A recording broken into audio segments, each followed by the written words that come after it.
All right, I got a question from Zlobert 9877. He was asking me to compare two G-Shocks. He was asking if the DW6900 wore smaller than the GD010. So I have both of those, and here it is. This is the GW6900, all right? So it's not the DW6900, it is the GW, meaning it has solar charging and it has multiband 6. All right, that's what the GW stands for in the G-Shock universe. Now, this band is actually the same band that you would find on the Square. So the band is a little bit different than the DW6900, but I believe that it wears about the same, like the dimensions and the angle that the band comes down. Okay, so I'm going to compare that to the GD010, which, you know, when I was doing a video about big number G-Shocks, for example, this is a big number watch. This is the Casio AE1500. We featured the GD010, and here it is. Move all these other G-Shocks out of the way. This is the GD010. And here's the GW6900. Now, Zlobert, I don't know how you say his name, Zlobert, Z-L-O-L-Bert, I don't know, Zlobert. Zlobert's asking which one wears smaller. So it seems like his preference is a watch that's more diminutive, that wears smaller, maybe more compact, fits closer to the body. And so I'm holding them side by side so you can kind of get a feel. Now, when I'm holding them side by side like this, the GD010 looks a lot bigger. Am I wrong?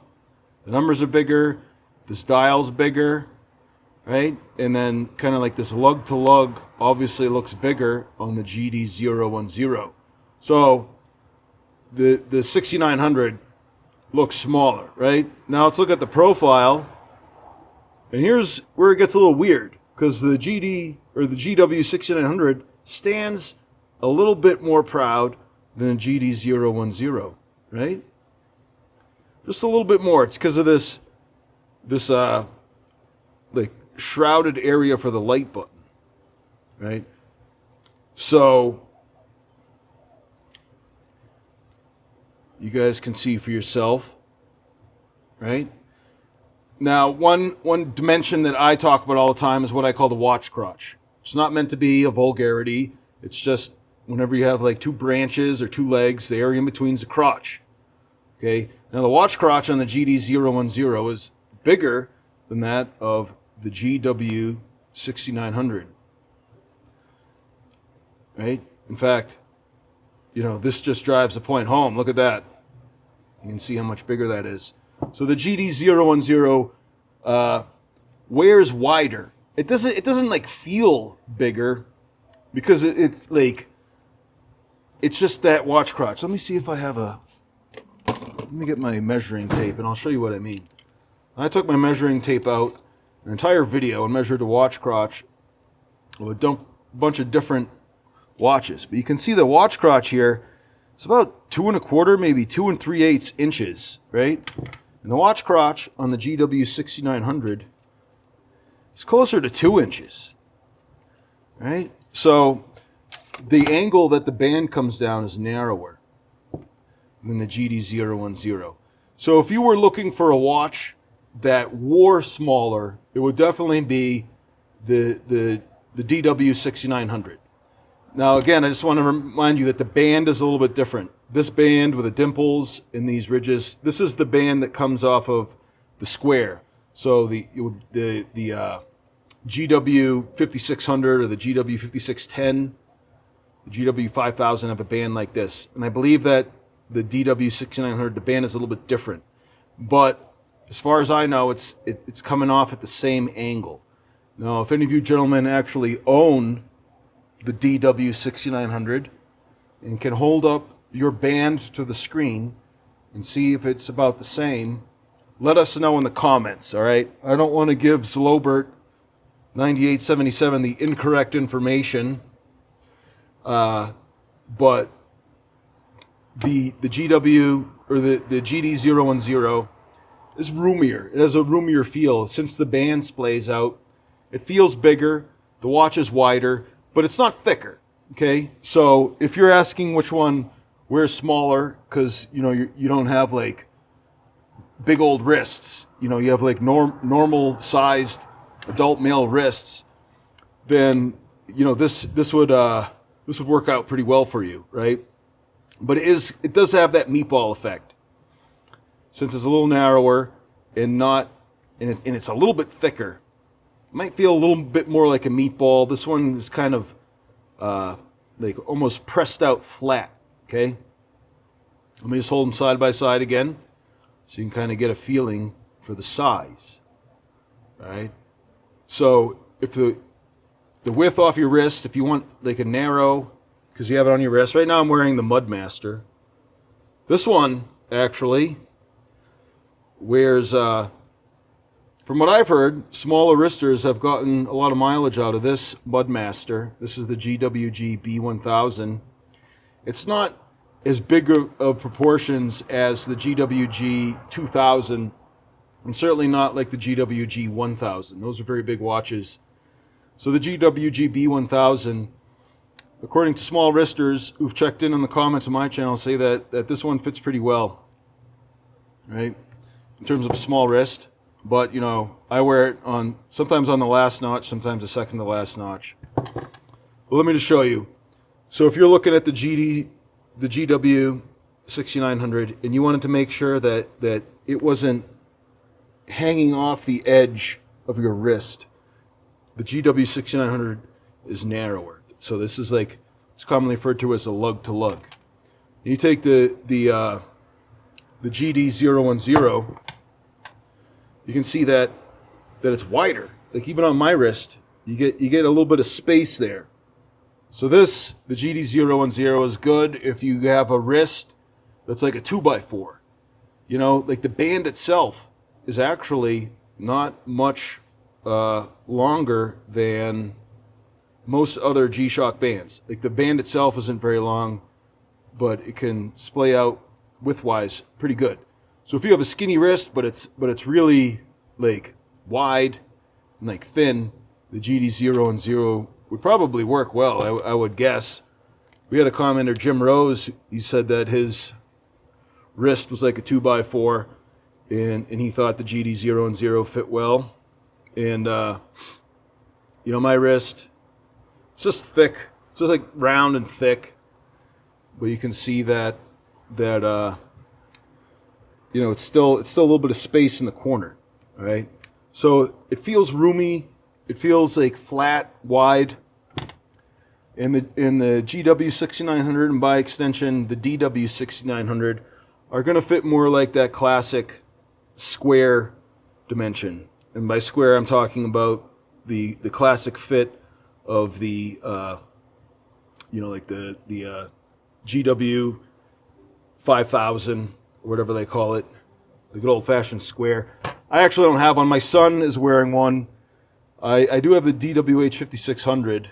Like this is like the square. This is the updated square, right? And so you can see that it's narrower. So if you have a smaller wrist, I think that you would get more out of the 6900, whether it be the DW or the GW.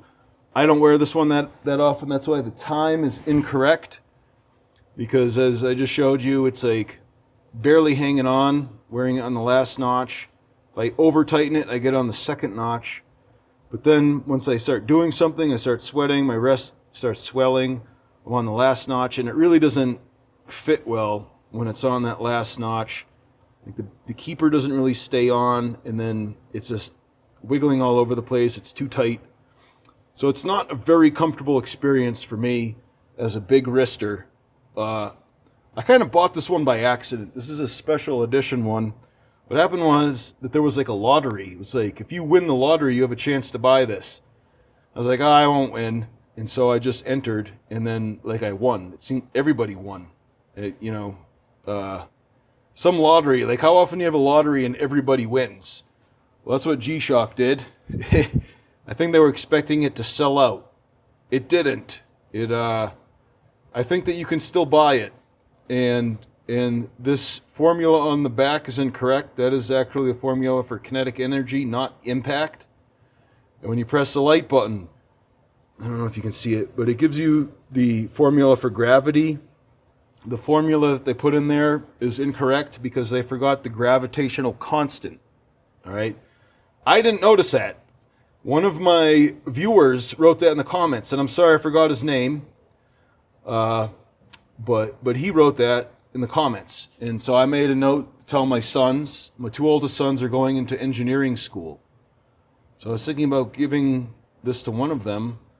However, you know, it has the incorrect formulas.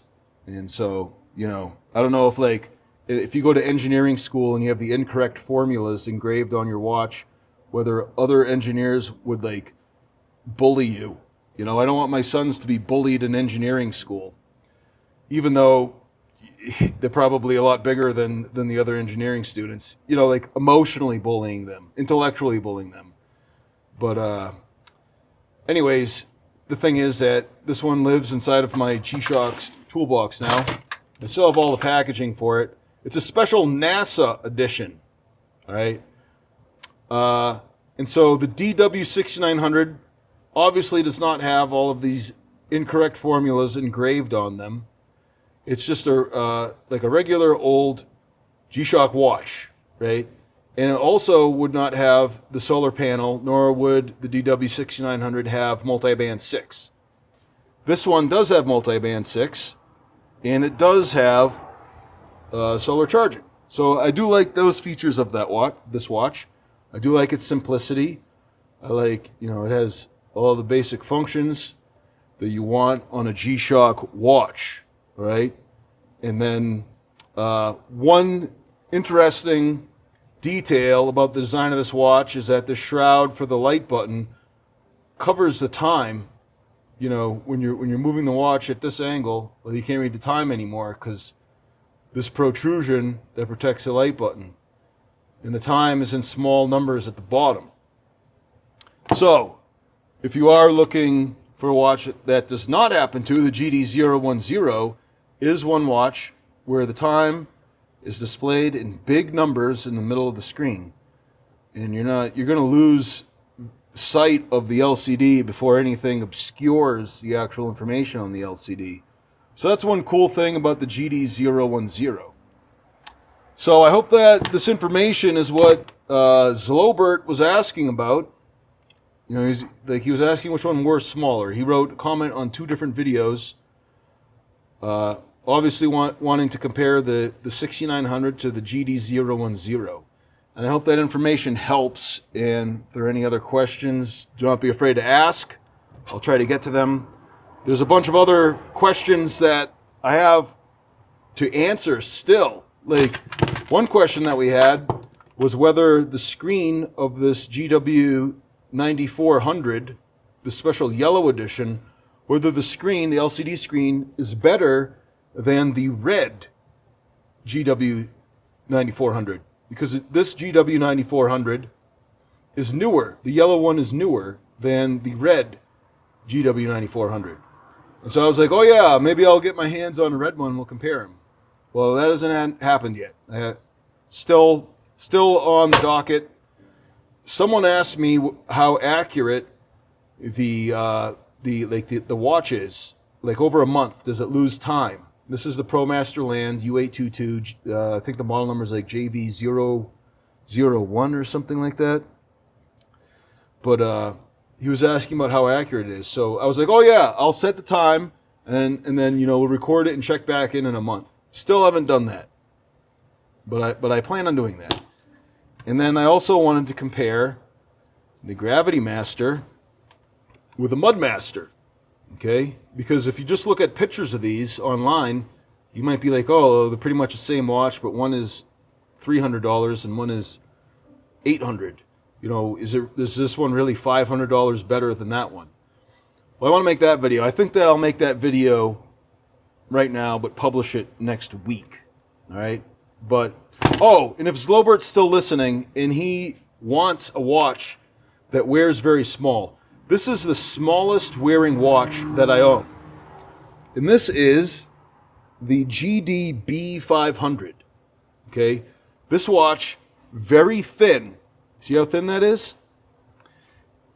And the Lug-to-Lug is pretty small. It does have this plastic extension, making the Lug-to-Lug a little bit wider, but it also brings that second lug closer to your wrist. All right, I can't wear it. All right, it doesn't fit. It's too small. Let me see if I can get it on. I think like if I hold in like my wrist, I can almost get it. Almost. Maybe not at all. All right, this is going to hurt. Oh my goodness. All right, before my hand turns blue, let me just show you that this one is the smallest wearing watch I own. And my veins might be popping out now, but the only problem is that the screen is negative. It has a step counter, all right? And it does have a Bluetooth link if you wanted to sync the time to the app on the phone, or if you wanted to keep track of your steps, you can do that, all right?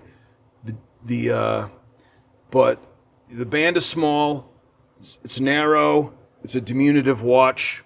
Hold on, I gotta take it off. Look how much I was sweating. There's sweat all over this now. I'd offer to sell it to you, Zlobert, but it's so sweaty now, I don't think you want it. But yeah, this one, what did I say the model was? The GD B500. This one's a very small wearing watch. The only negative thing about it is a negative LCD. You know, if you can put up with a negative LCD, I think that you might like this watch if you want a small watch. Because like, let me just hold it up to the GW 6900. I threw it somewhere, didn't I? See, I throw watches and then, oh, here it is. All right. So yes, see how the GD B500 is also narrow. It's kind of like that watch that Tank designed. What is it called? You know that guy Tank, he made watches. The Cartier, yes. The Cartier by Tank. It's narrow, you know? And so you can see that this watch is narrower than the GD 6900, see? And it's more diminutive too. It's thinner. It's like thinner than an Oreo. Like this is the size of a double stuffed Oreo. This is the size of, you know, like a Triscuit. You know? Very diminutive. Very small wearing watch. If your goal was to wear a G-Shock that wears small, but you just could not swallow your pride to the point to buy a baby G, the GD B500 is the way to go. And they do have one limited edition color that did have like a positive display, but it was like mirrored. It was weird. It was a white watch with mirrors, so the screen was silver and mirrored. Hard to describe, but the other colors, there was like a green color, it was like bile acid, and then this black one. I always chose a black one, but they all had negative screens. The negative screen isn't that bad on this watch. Like some negative screens are horrible, like on the King. Like you can see that the King negative screen is recessed, so it casts more shadows. But in general, the GD B500, its negative screen, since it's not as like recessed. Well, now I'm holding them side by side. You guys will tell me, which one do you think is worse, or are they both equally bad? Tough to say, right? That's the problem with negative screens on the LCD. You know, like the actual watch looks cool. It looks all blacked out, looks murdered out, looks really cool. But then it's like, hey, let me use the watch for the function it's intended. Let me read the time. And then, well, you can't. But, yeah, the advantage of this one, the GD B500, very small, narrow, like short band too. So if you do have a small wrist, and so you tighten it up and put it in the keeper, you don't have that watch tail that a lot of the really long watches will give you. So Zlobert, that might be one you want to look at, see if they have it on sale near where you live. But the 6900 is narrower lug-to-lug, smaller band, a little bit thicker, a little bit of a meatball effect there. The GD010, wherever it went, where did I put it? It's kind of flattened out a little bit. It does wear wider. It feels kind of looser. It feels like more carefree and happy. Like, you know, you're wearing the 6900 watch. You might feel like you're ready to run through a wall. You know, you feel like, you know, like the Juggernaut. You know, like you're really tough. You just want to run through a brick wall, bust out the other end like the Kool-Aid Man. Because it's a tough Meatball watch. The GD010, it's like freer and carefree. Like you might want to run and skip and jump, maybe do a few somersaults or cartwheels or whatever. Feel the breeze rushing in between the corners of your watch. And you're carefree. You can read the time. You can easily read the time. The numbers are huge. And like you're outgoing. Like you're letting other people read the time. They can not help but actually read the time because the numbers are so gigantic on the GD010. Like everybody all around you knows what time it is, right? So that's kind of the attitude that you get when you're wearing different watches. And the watch I'm wearing now is a Mudmaster, very premium watch. $800 it better be, you know? This one broke the bank. Nothing left in the savings account now after buying the Mudmaster GWGB 1000. So, you know, I'll be talking about it more on the channel. I have to. You know, it's like, I know it's the sunk cost fallacy. I already paid for it, but now that I own it, I have to talk about it. And I've been comparing it to the ProMaster Land U822.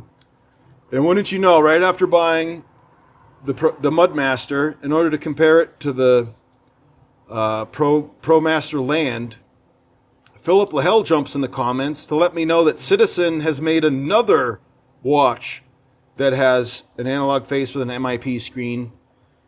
So Philip Lahell said he's not buying that new one. Philip Lahell does own the ProMaster Land U822. I think he has the one with the green cloth band. You can see it. He's wearing it sometime in his videos. But I do want to take a look at that new ProMaster watch that has the MIP subdial like this one has. It looks like they did away with the whole fake crown. This is a button, not a crown. It's a button. Looks like they got away with that charade. They got rid of all of the knurled areas of that watch. But anyways, that's a different subject for a different video. Another upcoming video would be I had to get a new charger for the DWH 5600 because my charger for the DWH 5600 broke. So I finally found one on Amazon. A commenter was asking me. Oh, and look, see how this is like supposed to be an MIP square, right? So it has design very similar to the square. It has the dots like the square, it has a band like the square. And look at it's the same kind of band as, see how it's like the same, the dots and everything. But this band's much better. This is a much better material on this band, and the dots there, the notches are closer together, and it's stretchier. It makes it has to be that way because this watch has a heart rate monitor, so it needs to be very snug on your wrist.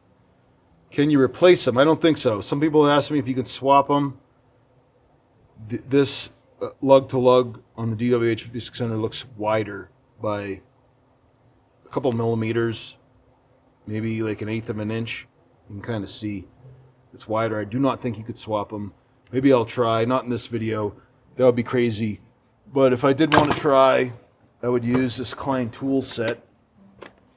So I got this Klein tool set here. This is a really cool deal right here. Making some videos about this too. But they have this like this little precision bit that, well, it's not a precision bit, but one of these bits that it's like, I think that this is like the bit that they use on like security bit, so when they put together the toilet stalls in the public restrooms. But I was thinking that so this actually works if you wanted to, like, where is it? If you wanted to get in here and remove like your pins. You know, I have terrible time removing pins. I'm not really good at it, let's just say. But you can see how, like, these little forks can go in there and move the pin, right? So another video, I guess I'll make another video seeing what bands can you swap with what other bands, right? Because this is a really cool band, this Cordor band. This is one of my favorite watches. I absolutely love this band. I can't wear this one as often because I smashed this one with a Watch Bopper 5000, and I kind of broke the pins.